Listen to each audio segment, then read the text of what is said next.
Hi guys, आप सबका हमारे YouTube channel Tasmiya career academy पे स्वागत है। गाइस, आज जो हम आपको डिटेल देने जा रहे हैं वो देने जा रहे हैं AAI cargo logistic and allied services company limited recruitment 2025 के नोटिफिकेशन के बारे में। AAI cargo logistic and allied services company limited ने असिस्टेंट सिक्योरिटी की और सिक्योरिटी स्क्रीनर की 393 वैकेंसीज के लिए अपना नोटिफिकेशन जारी किया है। अगर आप भी इन वैकेंसीज के लिए अप्लाई करना चाहते हैं तो गाइस ये वीडियो आपके लिए बहुत ज्यादा इंपॉर्टेंट है, क्योंकि इस वीडियो में हमने पूरा डिटेल में बताया कि क्या मिनिमम क्वालिफिकेशन मांगी गई है, क्या आपका सिलेक्शन प्रोसेस रहेगा, लास्ट डेट अप्लाई करने की कब है और ऑनलाइन जाकर के कैसे आपको रजिस्ट्रेशन और फॉर्मेलिटीज पूरी करनी होगी। तो गाइस पूरा वीडियो देखिएगा और साथ ही साथ में हमारे इस यूट्यूब चैनल को सब्सक्राइब कर लें, लाइक करें और ज्यादा से ज्यादा शेयर करें। तो गाइस सबसे पहले बात करते हैं इनकी ऑफिशियल वेबसाइट की। इनकी जो ऑफिशियल वेबसाइट है वो है www.aaclas.aero, जहां पर जाकर के आपको रजिस्ट्रेशन और फॉर्मेलिटीज पूरी करनी होगी। रिक्रूटमेंट अथॉरिटी जो रहेगी आपकी AAI रहेगी, यानी कि airport authority of India cargo logistic and allied services company limited रहेगी। टोटल वैकेंसी पोस्ट नेम की अगर बात करें तो पोस्ट नेम जो रहेगी आपकी इसमें असिस्टेंट सिक्योरिटी की पोस्ट रहेगी। इसके अलावा जो आपकी सिक्योरिटी स्क्रीनर की आपकी पोस्ट रहेंगी। टोटल वैकेंसी जो है 393 वैकेंसीज के लिए उन्होंने अपना नोटिफिकेशन जारी किया है। जेंडर की बात करें तो मेल एंड फीमेल, यानी कि man and women both can apply for these vacancies है। जॉब लोकेशन की अगर बात करें तो सिलेक्शन होने के बाद जो आपकी स्पेसिफिक जो है स्टेट्स में ही आपकी पोस्टिंग दी जाएगी, जैसे आपका गोवा, पोर्ट ब्लेयर, अमृतसर, वाडोडारा, चेन्नई। इसके अलावा जो है अदर्स कई जो है स्टेट्स हैं जहां पर आपकी जो है सिलेक्शन होने के बाद पोस्टिंग दी जाएगी। अप्लाई मोड की अगर बात करें तो आपका ऑनलाइन रहेगा, ऑफलाइन किसी भी तरह का कोई कम्युनिकेशन या कोरेस्पॉन्डेंस नहीं किया जाएगा। रजिस्ट्रेशन जो स्टार्ट हो गए हैं वो 9 जून 2025 से रजिस्ट्रेशन स्टार्ट हो चुके हैं और लास्ट डेट जो है रजिस्ट्रेशन की यानी कि अप्लाई करने की वो है 30 जून 2025। तो 30 जून 2025 से पहले पहले आपको उनकी ऑफिशियल वेबसाइट यानी कि पोर्टल पर जाकर के अपना रजिस्ट्रेशन और फॉर्मेलिटीज पूरी कर लेनी है। एग्जाम डेट की अगर बात करें, जो आपका रिटर्न एग्जाम है तो इसमें किसी भी तरह का कोई रिटर्न एग्जाम कंडक्ट नहीं किया जाएगा। आपका जो सिलेक्शन होगा या तो मेरिट बेस्ड पे होगा या फिर आपका इंटरव्यू बेस्ड पे आपका जो है सिलेक्शन किया जाएगा। इंटरव्यू डेट की अगर बात करें तो ये आपका जो है अनाउंस्ड की जाएगी, आपको ईमेल के थ्रू जो आपको अनाउंस्ड कर दी जाएगी। एप्लीकेशन फीस की अगर बात करें तो एप्लीकेशन फीस जो रहेगी आपकी ये पोस्ट वाइज वरीज करेगी। अगर आप अप्लाई कर रहे हैं सिक्योरिटी स्क्रीनर की पोस्ट के लिए तो आपके लिए जो एप्लीकेशन फीस रखी गई है, अगर आप आते हैं जनरल OBC में तो आपके लिए एप्लीकेशन फीस 750 रुपए रखी गई है, और अगर आप आते हैं SC, ST, EWS और फीमेल इस कैटेगरी में तो आपके लिए एप्लीकेशन फीस जो है 100 रुपए रखी गई है। और अगर आप अप्लाई कर रहे हैं असिस्टेंट सिक्योरिटी की पोस्ट के लिए, यानी कि सिक्योरिटी असिस्टेंट की पोस्ट के लिए अगर आप अप्लाई कर रहे हैं तो आपके लिए जो एप्लीकेशन फीस है, अगर आप जनरल OBC इस कैटेगरी में आते हैं तो आपके लिए 500 रुपए एप्लीकेशन फीस रखी गई है, और अगर आप SC, ST, EWS या फीमेल इस कैटेगरी में आते हैं तो आपके लिए एप्लीकेशन फीस जो है 100 रुपए रखी गई है। पेमेंट मोड की अगर बात करें तो आपका पेमेंट मोड जो रहेगा वो आपका ऑनलाइन ही रहेगा, यानी कि एप्लीकेशन फीस आपको ऑनलाइन ही पेमेंट करनी होगी। At the time of registration आप अपने debit card, credit card, net banking, UPI, IMPS या जो भी पेमेंट गेट पे वहां पर है उसके थ्रू आप अपनी एप्लीकेशन फीस जो है डिपॉजिट कर सकते हैं।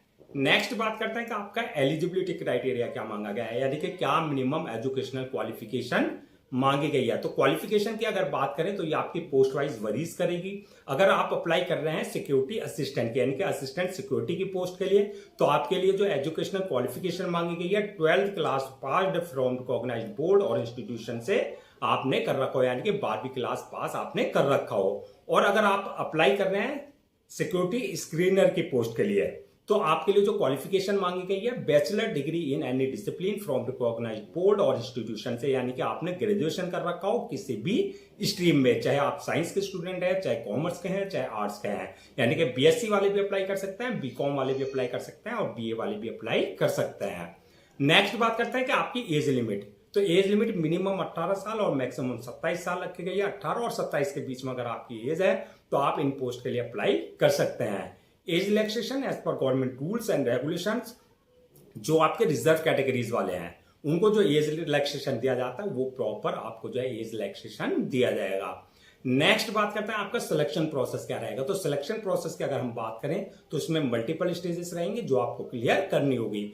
नंबर 1 जो रहेगी आपकी शॉर्ट लिस्टिंग, यानी कि कैंडिडेट्स को शॉर्ट लिस्टेड किया जाएगा और किस बेसिस पे किया जाएगा, जो आपका क्राइटेरिया यानी कि जिस पोस्ट के लिए आपने अप्लाई किया है वो देखा जाएगा कि आपने जो है उस क्राइटेरिया को फुलफिल कर रहे हैं या नहीं कर रहे हैं। उस बेसिस पे जो आपकी एकेडमिक परफॉर्मेंस प्लस जो है आपका क्राइटेरिया, उस चीज को ध्यान में रखते हुए आपका जो है आप कैंडिडेट्स को शॉर्टलिस्टेड किया जाएगा। जो कैंडिडेट शॉर्टलिस्टेड किए जाएंगे, सेकंड स्टेज रहेगा उनका ऑनलाइन इंटरेक्शन यानी कि इंटरव्यू का।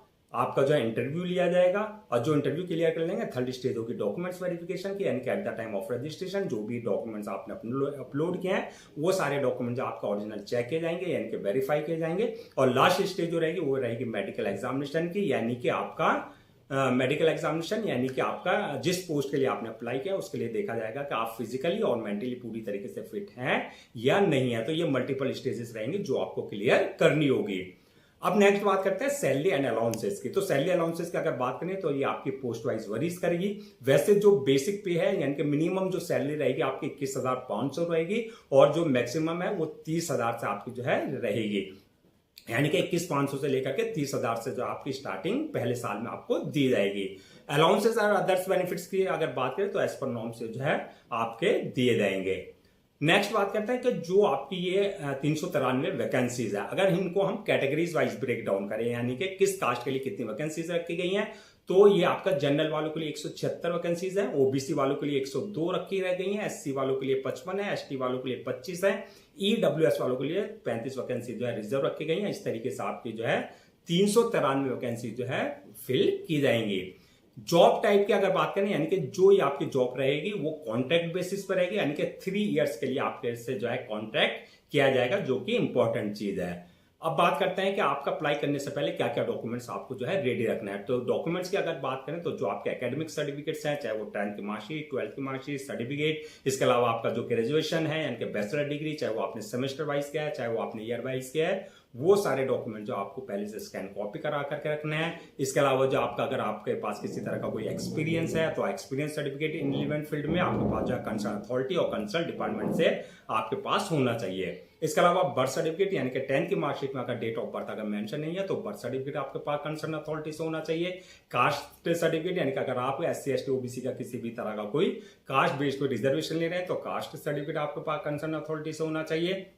इसके अलावा डिसेबिलिटी सर्टिफिकेट यानी कि अगर आप किसी भी तरह का फिजिकल हैंडीकैप का किसी तरह का कोई रिजर्वेशन ले रहे हैं तो डिसेबिलिटी सर्टिफिकेट आपके पास जो है कंसर्न अथॉरिटी से होना चाहिए। इनकम सर्टिफिकेट अगर आप ईडब्ल्यूएस बेस्ड पे किसी तरह का कोई रिजर्वेशन ले रहे हैं तो इनकम सर्टिफिकेट आपके पास जो है कंसर्न अथॉरिटी से होना चाहिए। इसके अलावा domicile, ID proof, address proof, passport size photo, signature वगैरह ये सारे डॉक्यूमेंट आपको पहले से स्कैन कॉपी करा करके रखने हैं। नेक्स्ट बात करते हैं कि आपका अप्लाई करने का क्या प्रोसीजर रहेगा। तो जैसे कि स्टार्टिंग में हमने बताया था पूरा प्रोसेस आपका ऑनलाइन रहेगा, ऑफलाइन किसी तरह का कोई कम्युनिकेशन या कॉरेस्पॉन्डेंस नहीं किया जाएगा।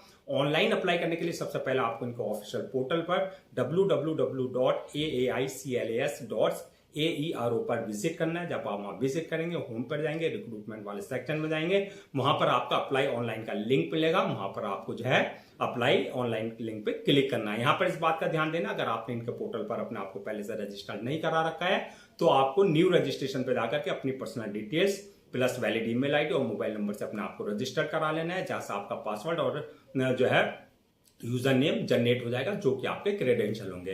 अगर ऑलरेडी आपने इनके पोर्टल पर अपने आपको रजिस्टर करा रखा है तो जो आपका यूजर नेम पासवर्ड है इनके क्रेडेंशियल है उससे लॉगिन करना है। लॉगिन करने के बाद आपका एप्लीकेशन फॉर्म आएगा, उस एप्लीकेशन फॉर्म में आपको अपनी पूरी पर्सनल डिटेल्स भरनी होगी। डिटेल्स फिल करने के बाद जो है नेक्स्ट ऑप्शन आएगा आपका अपलोड योर डॉक्यूमेंट्स का, यानी कि जो आपके डॉक्यूमेंट्स है वो सारे अपलोड करने होंगे और डॉक्यूमेंट्स के साथ साथ जो आपका पासपोर्ट साइज फोटो, सिग्नेचर वगैरह जो भी रिक्वायर्ड डॉक्यूमेंट्स है वो आपको उनके प्रेस्क्राइब्ड फॉर्मेट के हिसाब से जो है अपलोड करने हैं।